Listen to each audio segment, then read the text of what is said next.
বিপ্লবকে স্বীকৃতি দিতে হবে। যারা জুলাই বিপ্লব মানবেন না তাদের জন্য 26 সালে কোনো নির্বাচন নাই। 26-এর নির্বাচন দেখতে হলে আগে জুলাই বিপ্লবের স্বীকৃতি লাগবে। আর জুলাই বিপ্লবের স্বীকৃতি দিতে হলে জুলাই সনদের আইনি ভিত্তি দিতেই হবে। এই আইনি ভিত্তি ছাড়া কোনো নির্বাচন অনুষ্ঠান হওয়ার কোনো সম্ভাবনা নেই। কখন হবে এই আইনি ভিত্তির গুণাপত্র? এদেশের মুক্তিকামী মানুষের কথা একটাই, জাতীয় সংসদ নির্বাচনের আগে গণভোট অনুষ্ঠিত হতে হবে।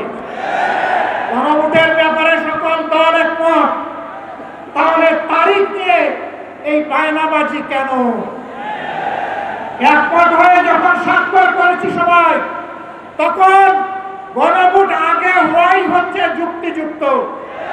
এর মধ্যে দিয়ে আইনি ভিত্তির পাটাতন তৈরি হবে ইনশাআল্লাহ, এবং এর ভিত্তিতেই আগামী জাতীয় সংসদের নির্বাচন অনুষ্ঠিত হবে। ওই নির্বাচন যখন অনুষ্ঠিত হবে তখন আর কোনো সংশয় সন্দেহ থাকবে না। আমরা চাই আগামী ফেব্রুয়ারিতে যার আগেই জাতীয় সংসদ নির্বাচন অনুষ্ঠিত হোক। এইটা নিয়ে কেউ ধূম্রজাল সৃষ্টি করার পায়তারা চালাবেন না, ওদূর পিণ্ডে উদিয়ে গেড়ে ফেলবেন না। আমরা জাতীয় ঐক্যমত কমিশনে গিয়ে সকল দল আমাদের মতামত দিয়েছি। এই 8 দলের পক্ষ থেকে ডজনখানে নোট অফ ডিসেন্ট আমরা দেই নাই। আমরা প্রস্তাবনা যৌক্তিক মনে করে সেখানে আলাপ আলোচনায় আমরা ইতিবাচক মত দিয়েছি। এরপরে সংখ্যাগরিষ্ঠ দলের মতামতের ভিত্তিতে একটা চার্টার তৈরি হয়েছে।